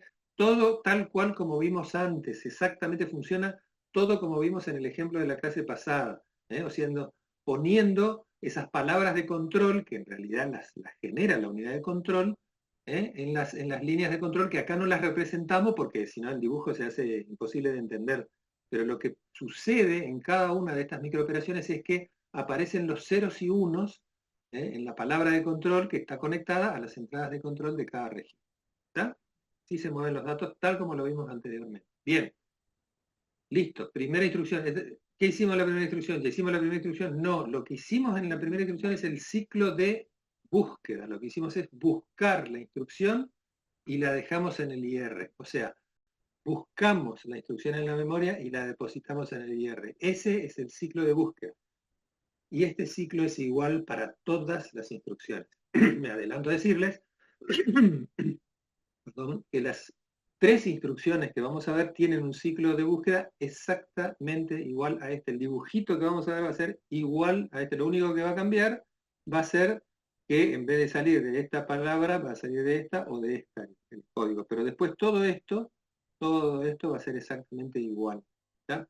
Bueno, ya hicimos la búsqueda, ya pusimos el código de operación en el registro IR y la unidad de control ahora ya sabe lo que tiene que hacer. Tiene que cargar el contenido del registro R1 con el contenido de la posición 940. Ya sabe lo que tiene que hacer, ahora tiene que hacerlo. Entonces ahora lo que viene es el ciclo de ejecución de esta instrucción. Los primeros 4 bits en el registro de instrucción, este 1, indican que el registro R1 se cargará con un dato proveniente de la dirección especificada por los restantes 12 bits de la instrucción, que en este caso es 940. Y el dato que está en 940 es el valor 3. 3 en hexadecimal, 3 en binario, 3 en decimal, en este caso exactamente lo mismo. Entonces, La secuencia de microoperaciones va a ser, en un T sub 4, recuerden que usamos 3, el valor del registro de instrucción correspondiente a los 12 bits que representan el campo de dirección, se carga ahora en el MAR, ¿sí? Otra vez la flechita esta que en realidad hace este caminito, todo, tal como dijimos. Bueno, el valor 940 se carga en el MAR. Recuerden que antes teníamos el valor 300, ¿cierto? Antes teníamos el 300, ahora tenemos el 940.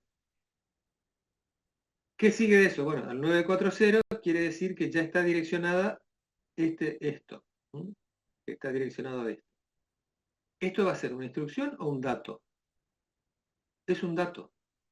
¿Cómo sabe el sistema de que esto es un dato? Porque la unidad de control tomó este campo, que corresponde a un campo de datos, de dirección del operando, sabe que esto lo que va a venir ahora es un operando. Ya sabe, porque hizo el ciclo de búsqueda, que tiene un código de operación que le dice uno que descargar, R1, etcétera, etcétera. Y ahora lo que va a hacer es buscar en la memoria una cosa que ya sabe que es un operando, un dato, que no es una instrucción. ¿Está? Esto, ¿de dónde sale? Sale de la lógica del circuito secuencial de la unidad de control, del cableado de la unidad de control. ¿Está? Entonces, direccionamos 940 y lo que tenemos que hacer ahora es cargar el contenido de la posición 940 al MBR. Recuerden que siempre, siempre de la memoria pasamos al MBR. No hay forma de que pasemos de la memoria a cualquiera de los otros registros. Siempre venimos al MBR. El valor 3 se carga en el MBR, o sea, el contenido de la posición de memoria direccionado por el MAR, o sea, por 940, que es este, viene y se carga al registro de MBR. Y en un siguiente paso lo que tenemos que hacer es lo que nos dice la instrucción, que es el valor, se carga del dato 3, 000011, se carga al registro R1. No se carga el R0, se carga el R1 porque eso es lo que dice. Eso es lo que dice el código 1. Si yo quisiera cargar en R0, lo podría hacer. Seguramente hay otra instrucción que me permite hacerlo, pero no sería uno acá, sería otro valor hexadecimal, otro código. ¿Se entiende esto? Si este es un 1, quiere decir que tengo un R1. Posiblemente el 0 sería cargar R0 con este valor. Si acá en vez de un 1 tuviera un 0, seguramente el dato en vez de venir a R1 vendría a R0. Podría haber sido así. Bueno, elegimos que sea en el R1. ¿Estamos de acuerdo? Y listo. Y listo, con esto está terminada ahora sí la instrucción. Recuerden que la instrucción es cargar el contenido de la posición direccionada por este valor, cargarlo en el registro R1. Bueno, el contenido de la posición 940 terminó en el registro R1. 3 que antes estaba en la memoria, ahora está, y que sigue estando en la memoria, ahora está en el registro R1, con lo cual ejecutamos la primera instrucción. ¿No? La primera instrucción está ejecutada. ¿Estamos? ¿Podemos seguir con la segunda? Bien. Vamos a la segunda instrucción. Ahora tenemos que sumar el contenido de esta posición, la 941, con el registro R1 y guardar el resultado en R1. ¿Tá? ¿Qué tenemos que hacer ahora? Bueno, lo mismo. Tenemos que cambiar eso. Entonces ahora el PC que se había incrementado anteriormente se vuelve a cargar en el MAR direcciona ahora, ¿qué es lo que va a direccionar? ¿Esta posición? No, la siguiente posición de memoria, de ahí busca la segunda instrucción, igual que en el caso anterior, vuelve a incrementar el control de programa y vuelve a cargarlo al IR.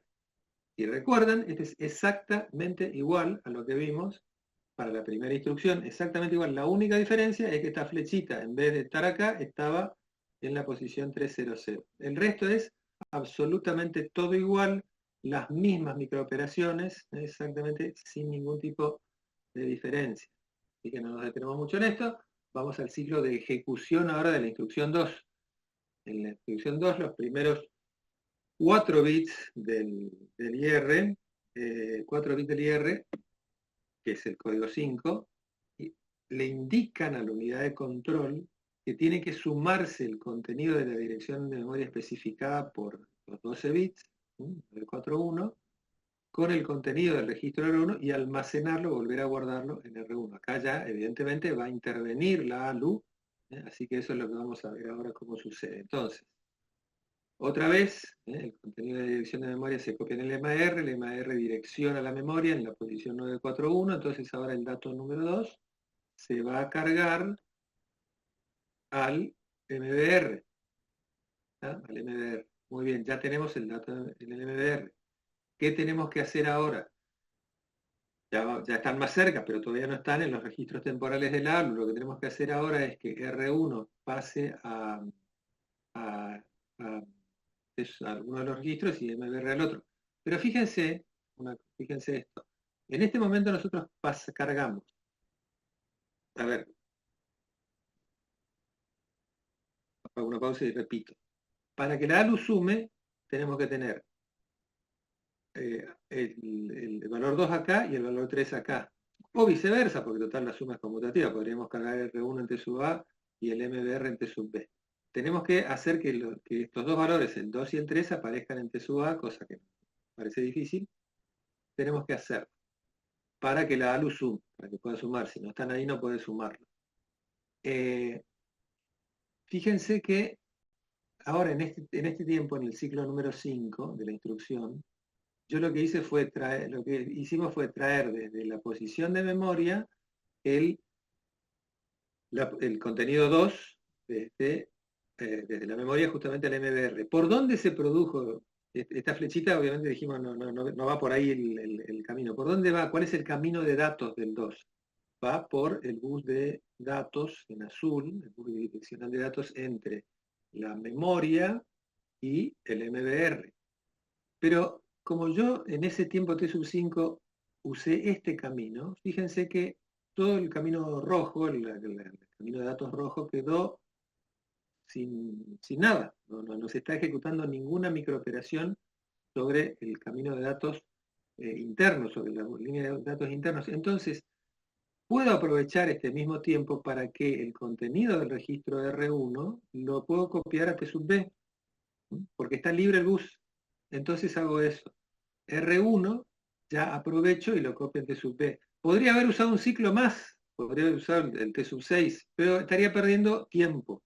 Y a mí me interesa poder hacer todo lo que yo pueda en el mismo tiempo. Entonces recuerden, esta coma quiere decir que estas dos microoperaciones se hacen en el mismo ciclo de reloj. ¿Bien? Entonces, al terminar el quinto ciclo de reloj, ya tengo un dato en el MBR, el otro dato ya está en T sub B. ¿Qué es lo que me falta ahora? Pasar el contenido del MBR a T sub A para poder hacer la suma. Cosa que hago en un sexto ciclo de reloj, copio MBR a T sub A, o sea, por este caminito, por acá, y ya tengo los dos datos en los registros temporales T sub A y T sub B, ¿y qué puedo hacer ahora? Puedo hacer la suma y direccionar R1 para que el dato venga acá, que es lo que hago en un séptimo ciclo. Sumo y este valor 5, que es el resultado de la suma, se almacena en el registro R1. O sea, antes tenía el 3, ahora tengo el valor 5. En el T sub 6 tenía 3, en el T sub 7 R1 va a cambiar su valor al valor número 5. ¿Está? Y ya está. Con esto hemos ejecutado la segunda instrucción. Hemos ejecutado la segunda instrucción. No quiero volver para atrás, pero traten de recordar el anterior ciclo de ejecución. ¿Cuántas? Bueno, hago eso. Acá está, fíjense. Este era el ciclo de ejecución de la primera instrucción. Fíjense, tenemos 1, 2, 3 microoperaciones y ocupamos 3 ciclos de reloj. ¿Sí? 3 microoperaciones, 3 ciclos de reloj. Miren ahora este ciclo de ejecución. En este ciclo de ejecución tenemos 1, 2, 3, 4, 5 microoperaciones en 1, 2, 3, 4 ciclos de reloj. O sea, lo que quiero destacar con esto es que los ciclos de ejecución son diferentes para las dos instrucciones, ¿no? Una tiene más microinstrucciones y más ciclos de reloj que las otras. ¿Está?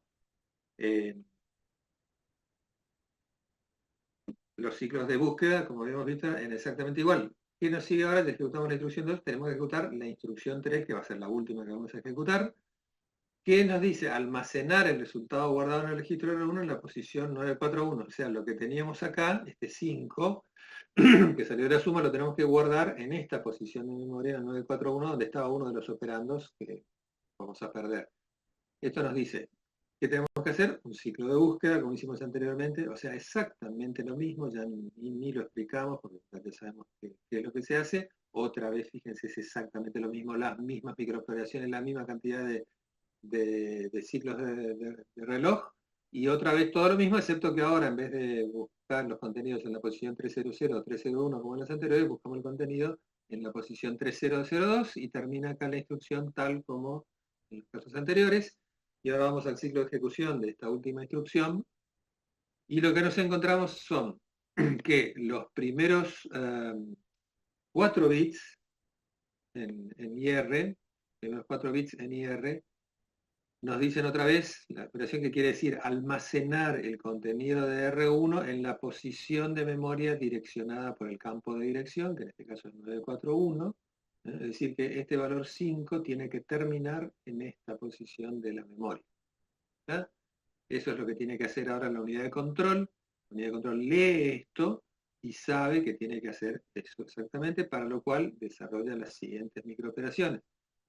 Tiene que otra vez cargar el IR, la parte de dirección del IR, el campo de la dirección del operando, la tiene que cargar el MR, queda direccionada la memoria en 941. Tiene que pasar ahora el contenido de R1 al MBR, ¿sí? Lo pasa otra vez siempre por el camino de datos, por supuesto.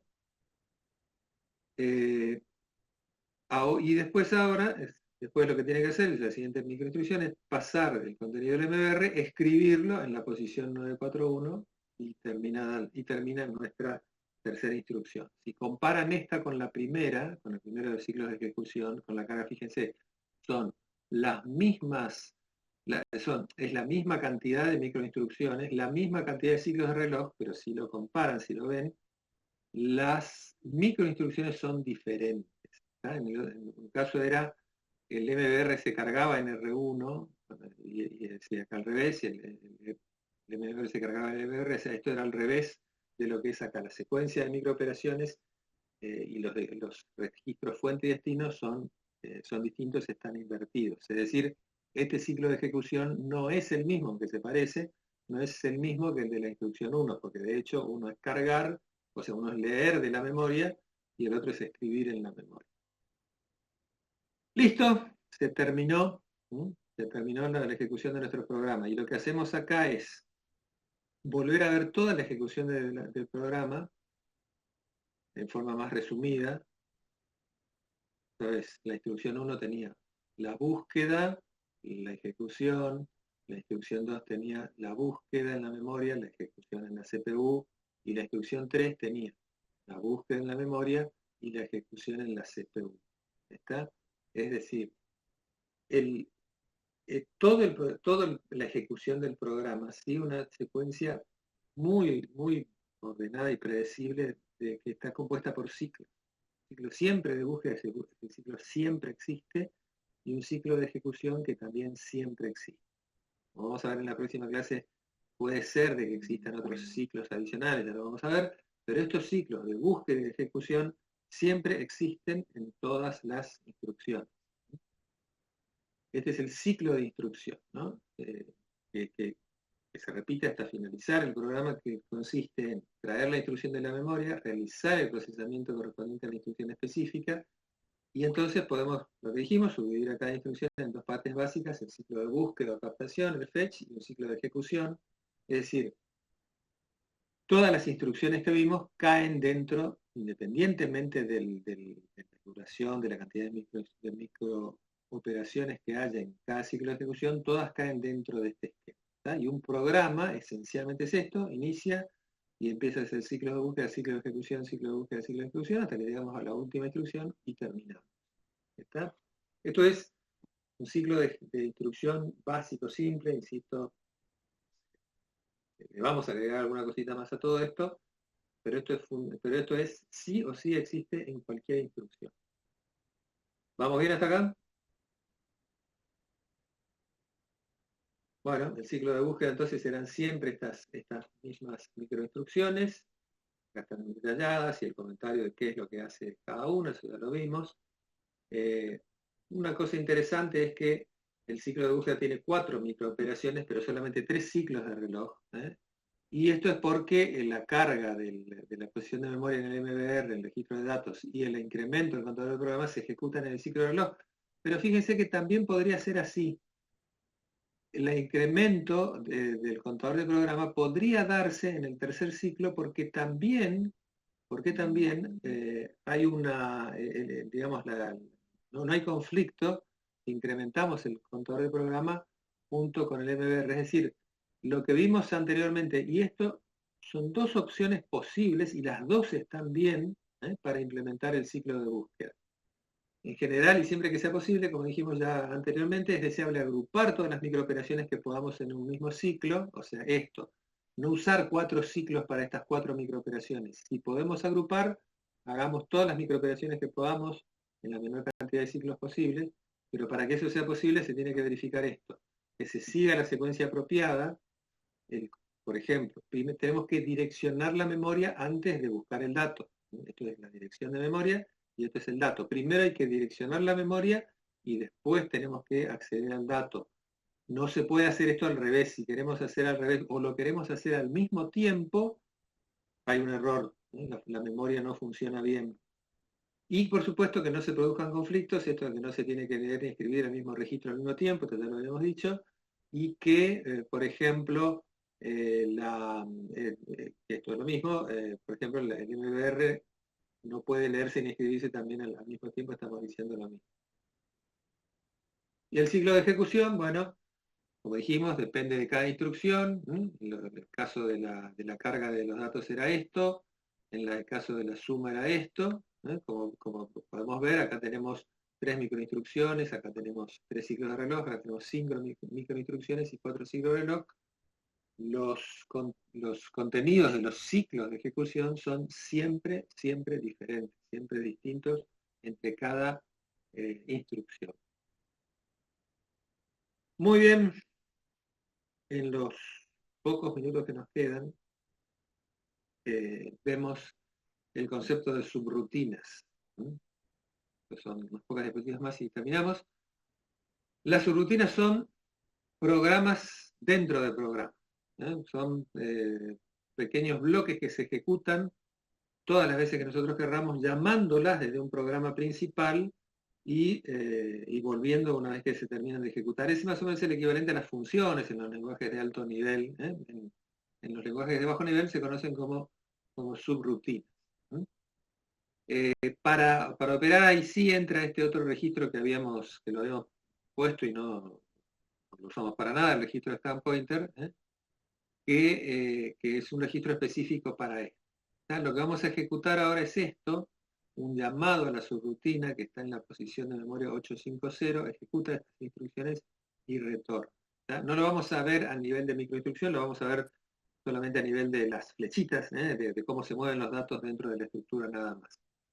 Este registro, con el registro SP, el puntero del stack pointer, el puntero apunta a una estructura lógica en la memoria de tipo LIFO. LIFO quiere decir last in, first out. El último en entrar es el primero en salir, porque es como cuando apilamos cosas, por ejemplo, apilamos un montón de libros. Ponemos un libro, arriba le ponemos otro, arriba le ponemos otro, arriba le ponemos otro y arriba le ponemos otro. ¿Qué libro tenemos que sacar para que no se nos caiga la pila? El de arriba. Entonces, si queremos, podemos agarrar la pila y tratar de sacar uno del medio, pero si fueran libros muy pesados o si pusiéramos una sola mano, ¿qué tendríamos que hacer? Tendríamos que agarrar el de arriba, sacar el de arriba, dejarlo afuera, sacar el siguiente hasta que encontramos el libro que estamos buscando dentro de la pila. Bueno, esto funciona exactamente igual como una pila de memoria en donde acá en vez de apilar libros, lo que vamos a apilar son direcciones de retorno de la subrutina. Direcciones de retorno de la subrutina. Esto que vamos a ver es un ejemplo muy básico. Después cuando vean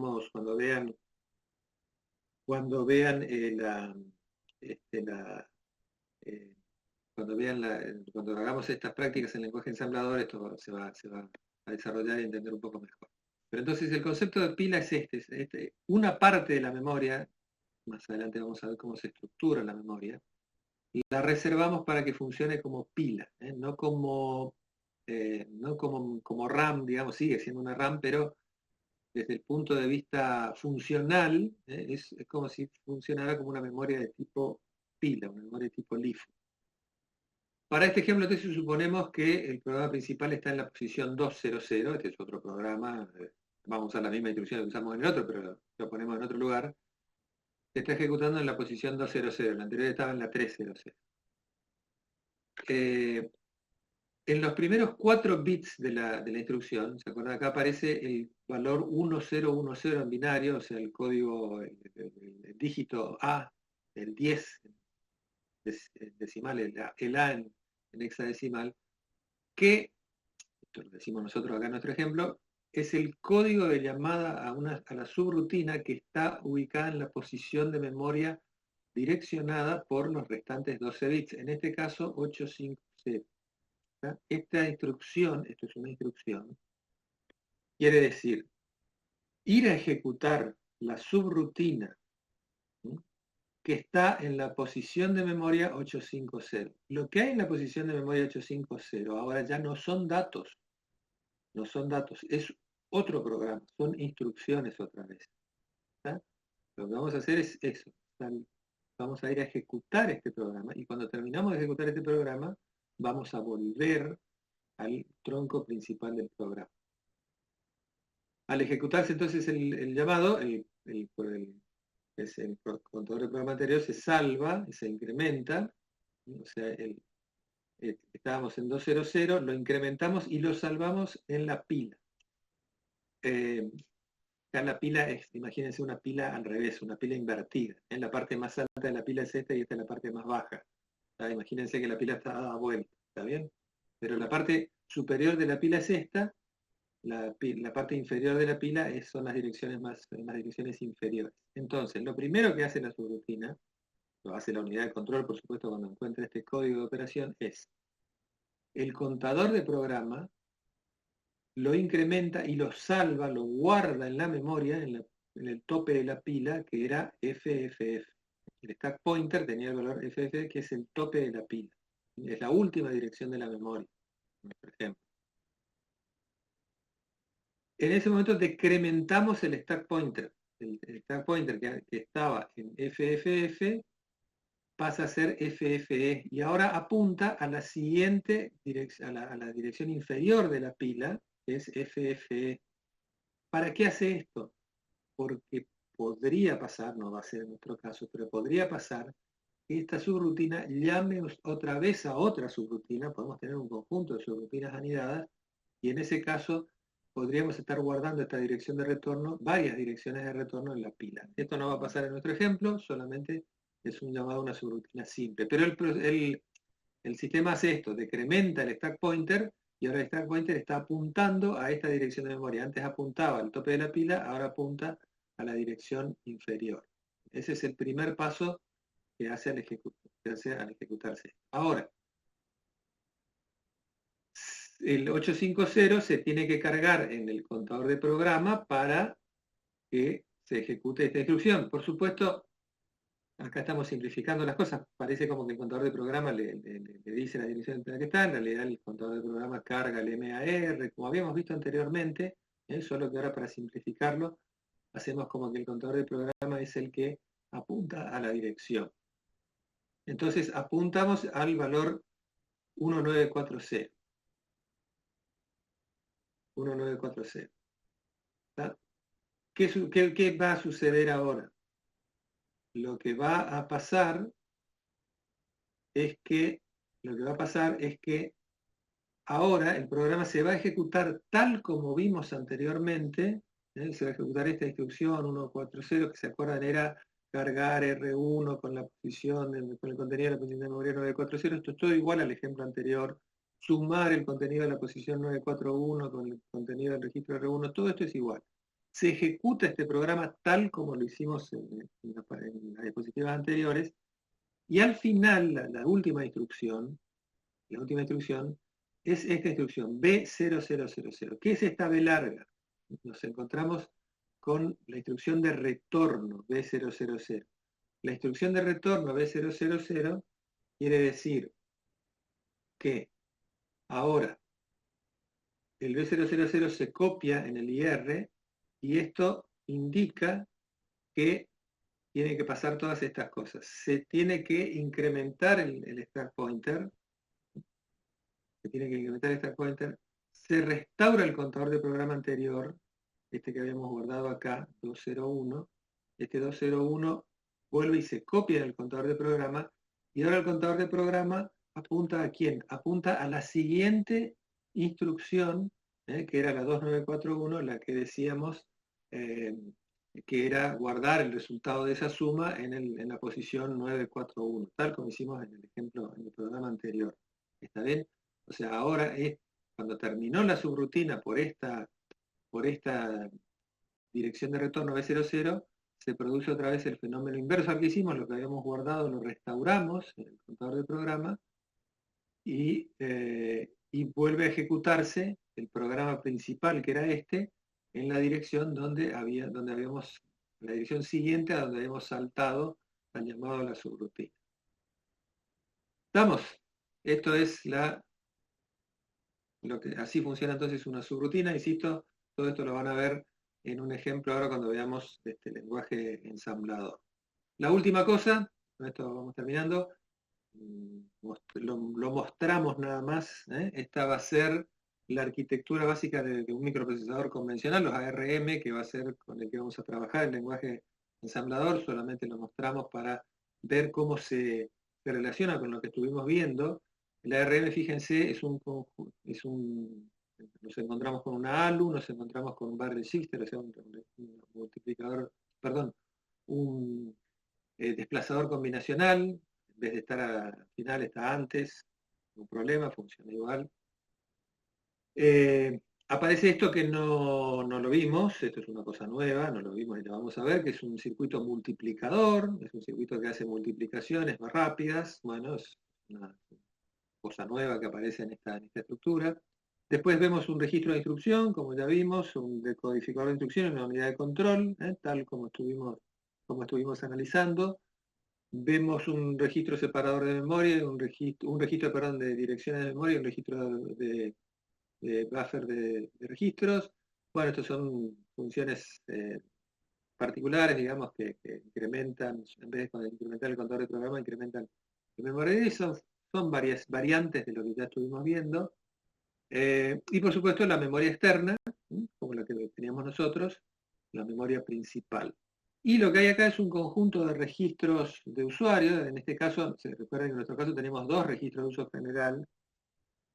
Acá hay 16 registros, aunque en realidad estrictamente de uso general solamente son 13 de R0 a R12, porque el R13 es el puntero de pila, R14 es un registro de enlace, se llama, que es el registro que se usa para las direcciones de retorno de subrutinas, es otra forma distinta que vamos a ver, y el R15 es el contador de programa. Todo eso está acá, en este cuadro blanco, ahí están presentados los 16 registros con los que trabaja esta arquitectura.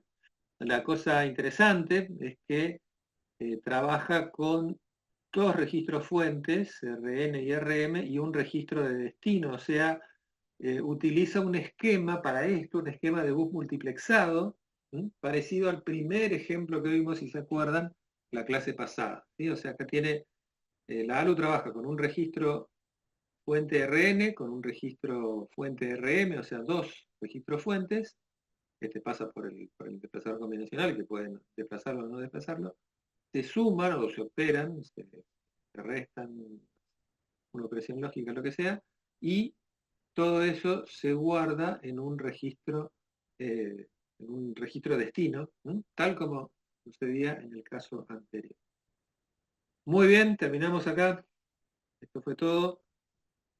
Estas preguntas están para que ustedes, sobre lo que vimos acá y pueden mirar pueden ayudarse, apoyarse también en lo que es el capítulo de Stalins, que tenemos ahí a continuación, vayan contestando estas preguntas. Es muy importante que traten de hacerlo, porque si lo hacen, quiere decir que entendieron perfectamente, y les insisto en esto,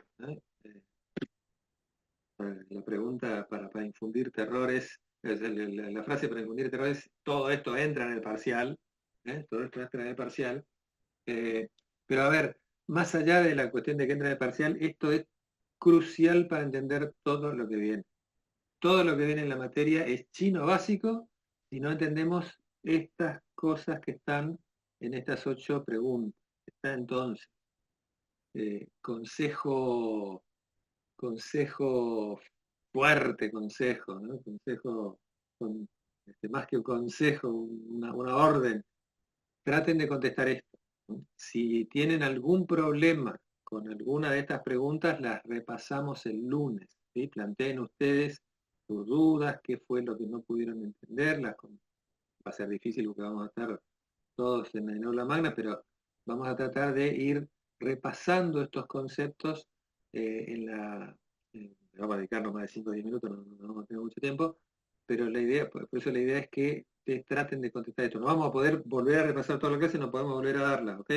Así que vuelvan a leer, vuelvan a mirar todas las diapositivas y contesten estas preguntas. ¿Estamos de acuerdo? Ok, profe. Muy bien, Dale, profe. todo esto ya está en el aula virtual, así que lo pueden ver sin ningún tipo de problema. ¿Mm? Este, así que, bueno, eso, nada más que eso.